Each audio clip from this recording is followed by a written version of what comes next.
നമസ്കാരം മലയാളി വാർത്ത ഇൻസൈഡിലേക്ക് സ്വാഗതം. തലസ്ഥാന നഗരിയെ കലാപഭൂമിയാക്കി എസ്എഫ്ഐയുടെ സെക്രട്ടേറിയറ്റ് മാർച്ചിൽ സംഘർഷം. സഹകരണ വിദ്യാഭ്യാസ മേഖലയിലെ ഫീസ് വർധനവിനെതിരെയായിരുന്നു എസ്എഫ്ഐയുടെ സെക്രട്ടേറിയറ്റ് മാർച്ച് ഇന്ന് നടന്നത്. മാർച്ചിനിടെ ബ്ലേഡ് കൊണ്ട് പ്രതിഷേധക്കാർ പോലീസിനെ ആക്രമിച്ചുവെന്നാണ് ആരോപണം. സംഭവത്തിൽ പോലീസ് കേസെടുക്കും. സമരം സംഘർഷത്തിലേക്ക് നീങ്ങിയതോടെ പ്രതിഷേധക്കാർക്ക് നേരെ പോലീസ് പലതവണ ജലപീരങ്കി പ്രയോഗിക്കുന്ന സാഹചര്യമുണ്ടായി. തുടർന്ന് പോലീസും പ്രവർത്തകരും തമ്മിൽ ഏറ്റുമുട്ടി. എസ്എഫ്ഐ പ്രവർത്തകർക്ക് നേരെ പോലീസ് ലാത്തി വീശുകയും ചെയ്തു. പ്രതിഷേധം നടത്തിയ സ്ഥലത്ത് നിന്ന് ബ്ലേഡുകൾ കണ്ടെടുത്തിട്ടുണ്ട്. ഈ ബ്ലേഡുകൾ ഉപയോഗിച്ചാണ് പ്രതിഷേധക്കാർ തങ്ങളെ ആക്രമിച്ചുവെന്നാണ് പോലീസ് പറയുന്നത്. സംഭവത്തിൽ കേസെടുക്കുമെന്നും കൃത്യമായിട്ട് CCTV ദൃശ്യങ്ങൾ പരിശോധിച്ച് ആരാണ് ഇത് കൊണ്ടുവന്നിട്ടത് എന്നുള്ളതിന് തെളിവുകൾ ശേഖരിക്കുമെന്നാണ് പോലീസ് അറിയിച്ചിരിക്കുന്നത്. അവിടെ ഈ സമരം നടന്ന മേഖലയിൽ അടക്കമുള്ള CCTV ക്യാമറകൾ ഉടൻ തന്നെ പരിശോധിക്കുമെന്നും പോലീസ് വ്യക്തമാക്കി. സർക്കാരിന്റെ പല നയങ്ങളെ ചോദ്യം ചെയ്തുകൊണ്ടാണ് വളരെ അക്രമാസക്തമായ പ്രതിഷേധം ഇന്ന് SFI നടത്തിയത്. യൂണിവേഴ്സിറ്റി കോളേജിന്റെ മുൻപിൽ നിന്നാണ് സെക്രട്ടേറിയറ്റിന് മുന്നിലേക്ക് പ്രതിഷേധ മാർച്ച് ഇന്ന് നടത്തിയത്. അവിടെ SFI സെക്രട്ടറിയുടെയും പ്രസിഡന്റിന്റെയും നേതൃത്വത്തിലാണ് 30ഓളം വരുന്ന വിദ്യാർത്ഥികൾ സമരത്തിനായിട്ട് അവിടെ എത്തിയത്. ഈ ഒരു പ്രതിഷേധം അവിടെ യൂണിവേഴ്സിറ്റി കോളേജിൽ നിന്ന് സെക്രട്ടേറിയറ്റിലേക്ക് വരുന്ന വഴി തന്നെ INTUCയുടെ പല കൊടികൾ കണ്ടു. അതൊക്കെ തന്നെ വലിച്ചു കീറുന്ന SFI ആണ് കാണാൻ സാധിച്ചത്. ഒപ്പം മുഖ്യമന്ത്രിയായിട്ടുള്ള VD സതീഷിന്റെ അദ്ദേഹത്തിന് അഭിനന്ദനം അറിയിച്ചുകൊണ്ടുള്ള പല ഫ്ലെക്സ് ബോർഡുകൾ വഴിയിൽ കണ്ടതും അദ്ദേഹത്തിന്റെ മറ്റുള്ള പരിപാടികളുടെ ഫ്ലെക്സ് ബോർഡുകൾ കണ്ടതൊക്കെ തന്നെ വലിച്ചു കീറി അത് വലിച്ചിഴച്ചുകൊണ്ടാണ് SFI വിദ്യാർത്ഥികൾ സെക്രട്ടേറിയറ്റിന് മുൻപിലേക്ക് എത്തിയിട്ടുള്ളത്. മറ്റുള്ള പല നേതാക്കളുടെയും ഫോട്ടോകളും വലിച്ചു കീറിയതായിട്ട് പല ഭാഗത്തു നിന്നും പരാതികൾ ഉയരുന്നുണ്ട്. ഏതായാലും അവിടെ എത്തിയ ഉടനെ തന്നെ ബാരിക്കേഡിന്റെ മുകളിലേക്ക് വലിഞ്ഞു കയറാൻ SFI പ്രവർത്തകർ ശ്രമിക്കുകയായിരുന്നു. തുടർന്ന് പോലീസ് പലതവണ ജലപീരങ്കി ഉപയോഗിച്ചു. പിന്നീട് ലാത്തി ചാർജും നടത്തി. പിന്നീടും ഒഴിഞ്ഞു പോകാൻ ആവശ്യപ്പെട്ടപ്പോൾ അത് അനുസരിക്കാതെ വന്നപ്പോൾ പോലീസും പ്രവർത്തകരും തമ്മിൽ നേരിട്ടുള്ള ഒരു ഉന്തും തള്ളും ഇന്ന് സെക്രട്ടേറിയറ്റിന് മുൻപിൽ അരങ്ങേറി. പിന്നീട് ഏറ്റവും ഒടുവിൽ കണ്ണീർ വാതക പ്രയോഗമടക്കം നടത്തുമെന്നുള്ള മുന്നറിയിപ്പ് പോലീസ് നൽകി. പക്ഷേ കണ്ണീർ വാതക പ്രയോഗം പോലീസ് നടത്തിയില്ല. പിന്നീട് ഈ പ്രതിഷേധം നടന്ന ഭാഗത്തേക്ക് മുൻ മന്ത്രിയും MLAയുമായിട്ടുള്ള മുഹമ്മദ് റിയാസും അതുപോലെ തന്നെ വി ജോയിയും എത്തുകയായിരുന്നു. പിന്നീട് അവരും പോലീസുമായി സംസാരിക്കുകയൊക്കെ തന്നെ ഉണ്ടായി. ഏതായാലും അക്രമാസക്തമായിട്ടുള്ള ഒരു രീതിയിലുള്ള പ്രതിഷേധമാണ് ഇന്ന് അവിടെ ഉണ്ടായിരുന്നത്. പലതവണ ബാരിക്കേഡിനെ അവിടെ കെട്ടിയിട്ടുള്ള കയർ വലിച്ചു പൊട്ടിക്കാനും അതിന് മുകളിലേക്ക് വലിഞ്ഞു കയറാനായിട്ടും SFI ശ്രമിച്ചു. അതുകൊണ്ടാണ് പോലീസിന് ജലപീരങ്കി പ്രയോഗിക്കേണ്ടി വന്നതെന്നാണ് റിപ്പോർട്ടുകൾ. പലപ്പോഴായിട്ട് ഇപ്പോൾ നടക്കുന്ന സമരങ്ങളൊക്കെ തന്നെ വളരെ അക്രമാസക്തമായിട്ട് മാറുന്നൊരു കാഴ്ചയാണ് കാണാനായിട്ട് സാധിക്കുന്നത്. ഏതായാലും പിന്നീട് അവിടെ നിന്ന് മാറിയപ്പോഴാണ് ഈ ഒരു ഭാഗത്ത് റോഡിലായിട്ട് നിരവധി ബ്ലേഡുകൾ കിടക്കുന്നതായി കണ്ടത്. പിന്നീട് പോലീസ് അത് കാണുകയും ഇവരോട് നിങ്ങളാണ് അത് കൊണ്ടുവന്നത് എന്ന് പറയുകയും ചെയ്തപ്പോൾ തിരിച്ച് പോലീസാണ് SFI പ്രവർത്തകരെ തിരിച്ചാക്രമിക്കാനായിട്ട് ഈ ബ്ലേഡുകൾ കയ്യിൽ കരുതിയത്, അവരാണ് ഞങ്ങളെ ഉപദ്രവിക്കാനായിട്ട് കരുതിയിരിക്കുന്നത് എന്നാണ് SFI പ്രവർത്തകർ തിരിച്ചു നൽകിയത്.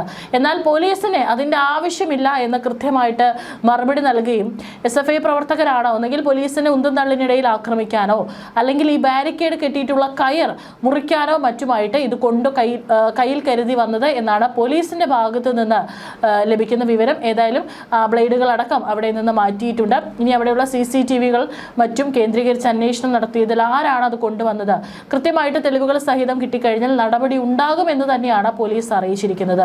ഏതായാലും കൈവിട്ട് പോകുന്ന തരത്തിലേക്കാണ് കാര്യങ്ങൾ പോയിക്കൊണ്ടിരിക്കുന്നത്. കാരണം ബ്ലേഡ് അടക്കം ഉപയോഗിച്ച് നമുക്കറിയാം മുന്തും തള്ളിനിടയിൽ പല ഭാഗത്തും കൊണ്ടു കഴിഞ്ഞാൽ അത് വളരെ അപകടമാണ് എന്നുള്ളതറിയാം പലർക്കും. അതിപ്പോൾ പ്രതിഷേധക്കാർക്കാണെങ്കിലും പോലീസുകാർക്കാണെങ്കിലും അത് പരിക്കേൽക്കും. തീർച്ചയായിട്ടും അത്തരത്തിലുള്ള കാര്യങ്ങളിലേക്ക് കടക്കില്ല ഇനിയെങ്കിലും എന്ന് നമുക്ക് തന്നെ പ്രതീക്ഷിക്കാൻ. ബന്ധപ്പെട്ട അധികാരികൾ അതിനെതിരെ കർശനമായിട്ടുള്ള നിലപാട് എടുക്കുമെന്ന് തന്നെ നമുക്ക് വിചാരിക്കാം. വീര്യം കുറഞ്ഞ മദ്യത്തിന് നികുതി ഘടന നിശ്ചയിച്ച UDF സർക്കാരിന്റെ തീരുമാനത്തിനെതിരെ വിവിധയിടങ്ങളിൽ DYFI നടത്തിയ സമരവും അക്രമാസക്തമായിട്ടുണ്ട്. കൊച്ചിയിൽ കണയൂർ താലൂക്ക് ഓഫീസിലേക്ക് മാർച്ച് നടന്നു. അവിടെയും ബാരിക്കേഡ് മറിച്ചിടാൻ പ്രവർത്തകർ ശ്രമിച്ചു. പോലീസ് ജലപീരങ്കി പ്രയോഗിച്ചു.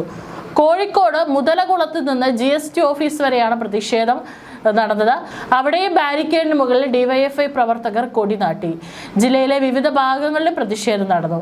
പ്രവർത്തകർ റോഡിൽ കുത്തിയിരുന്നു. തൃശൂർ കളക്ടറേറ്റിലേക്ക് മാർച്ച് നടത്തിയ DYFI പ്രവർത്തകരെ പിരിച്ചുവിടാൻ പോലീസ് ജലപീരങ്കി പ്രയോഗിച്ചു.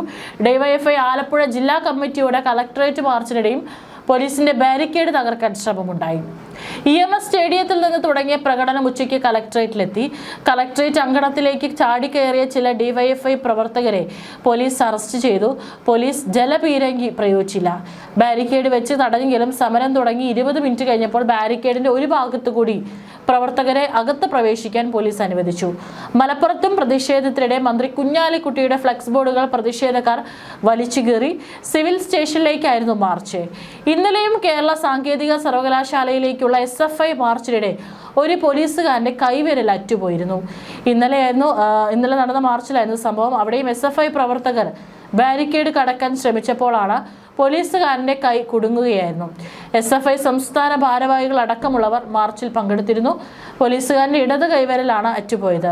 സർവകലാശാലയിലേക്ക് പ്രവർത്തകർ കടക്കാതിരിക്കാനായി ബാരിക്കേഡ് സ്ഥാപിച്ചിരുന്നു. എന്നാൽ പ്രതിഷേധത്തിനിടെ പ്രവർത്തകർ ബാരിക്കേഡ് പിടിച്ചു കുലുക്കുകയും പോലീസുകാരന്റെ മോതിരവിരലിന്റെ മുകൾ ഭാഗം ഇതിനിടയിൽ പെട്ടുപോവുകയുമായിരുന്നു. ഉടൻ തന്നെ ഉദ്യോഗസ്ഥരെ തിരുവനന്തപുരം മെഡിക്കൽ കോളേജിലേക്ക് മാറ്റി ശസ്ത്രക്രിയ പൂർത്തിയാക്കി. ആരോഗ്യനില തൃപ്തികരമാണ്. ഇയർ ഔട്ട് സമ്പ്രദായം നിർത്തലാക്കണമെന്ന് ആവശ്യപ്പെട്ടാണ് SFI പ്രവർത്തകർ ചൊവ്വാഴ്ച മാർച്ച് നടത്തിയത്. ബാരിക്കേഡ് തള്ളിമാറ്റി അകത്ത് കടക്കാനുള്ള പ്രതിഷേധക്കാരുടെ ശ്രമമാണ് സംഘർഷത്തിലേക്ക് വഴിവെച്ചത്. ഈ മാസം 27-ന് VC-യുമായി നേരിട്ട് ചർച്ച നടത്തി പ്രശ്നത്തിന് പരിഹാരം കാണാമെന്ന ഉറപ്പിന്മേൽ SFI സമരം അവസാനിപ്പിക്കുകയായിരുന്നു. ശ്രീകാര്യം ശാസ്താകോടത്ത് നിന്ന് ആരംഭിച്ച മാർച്ചും സാങ്കേതിക സർവകലാശാല ആസ്ഥാനത്തിന് മുന്നിൽ പോലീസ് ബാരിക്കേഡ് വെച്ച് തടഞ്ഞു.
What?